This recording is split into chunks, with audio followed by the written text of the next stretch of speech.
আওয়ামী লীগের মতো একটা দলের জন্য আনফরচুনেট এত বড় একটা রাজনৈতিক দল আমরা এই পতন থেকে কি লাভটা হলো এই সরকারের মানে যে সরকারটা চলে গেল এত বড় একটা রাজনৈতিক দল আমি সবসময় বলি এখান থেকে আমাদের শেখার আছে যে আল্লাহর এই জমিনে অহংকারের সাথে হাঁটার কোনো সুযোগ নাই।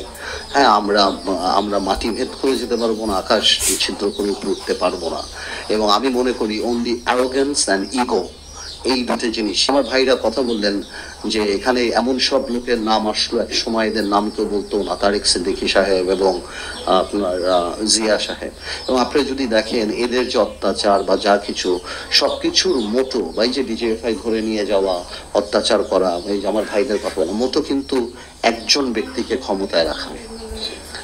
সো যতই আপনি থিওরি দেন, আমি একটা বেসিক থিওরিতে যাই, আপনি রাষ্ট্র সংস্কার বলেন যা বলেন, মানুষটা ভালো হতে হবে, ভালো মানুষের রাজনীতিতে আসতে হবে।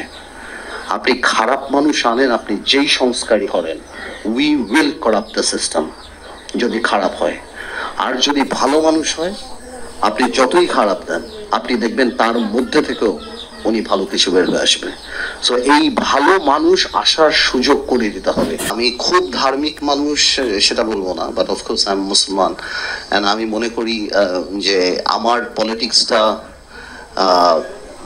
পৃথিবীর সবচেয়ে বড় রাজনীতিবিদ এবং পৃথিবীর শ্রেষ্ঠ মানব যিনি, উনি সবচেয়ে বড় পলিটিশিয়ান, আমাদের প্রফেট মোহাম্মদ, এবং ওনার পরে যে খলিফারা আসছিলেন এবং প্রত্যেকেই একটা বা অন্যান্য নবীরা যারা আসছিলেন প্রত্যেকেই একটা স্ট্যাবলিশমেন্টের বিরুদ্ধে দাঁড়িয়েছিলেন, সততা নিয়ে দাঁড়িয়েছিলেন এই স্ট্যাবলিশমেন্টের বিরুদ্ধে। তো আমি ওইভাবেই সবসময় মাথায় রাখি যে ওইখান থেকে ইন্সপিরেশন নিয়ে যে পলিটিক্স তো সবসময় মানুষের পক্ষে দাঁড়ানো, আর এরকম গভর্নমেন্টের এগেনস্টে দাঁড়ানো বা এরকম প্রতিষ্ঠান বা এরকম দানবের বিরুদ্ধে দাঁড়ানো মানুষের পক্ষে, সেখান থেকে আমাদের পথ চলা। এবং এখানে যাদের কথা শুনলাম, আমার ভাই বোনদের কথা শুনলাম, সেই তুলনায় আমার স্যাক্রিফাইস অনেক কম, অনেক কম।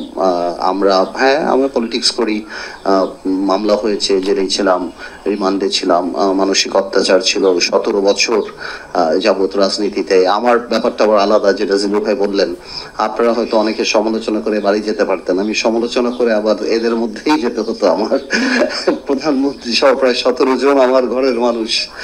তো আমি মাঝে মাঝে এখন রসিকতা করে আমার স্ত্রীকে বলি যে ফেসবুকে একটা পোস্ট দেখলাম, আমার স্ত্রীর ছবি, উপরে লেখা একমাত্র শেখ যিনি মুক্ত। তো আমি সেটা বলি যে আর তো কেউ নাই।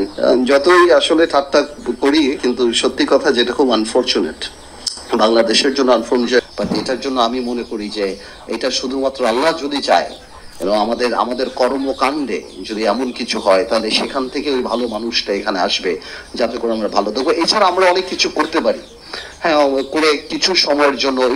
ইভেন ইংল্যান্ডের মতো জায়গাতেও কিন্তু Margaret Thatcher became an iron lady and she successfully corrupted the system. পুরো সিস্টেমটাই কিন্তু উনি থ্যাচার গভর্নমেন্ট যেটা হয়ে গিয়েছিল।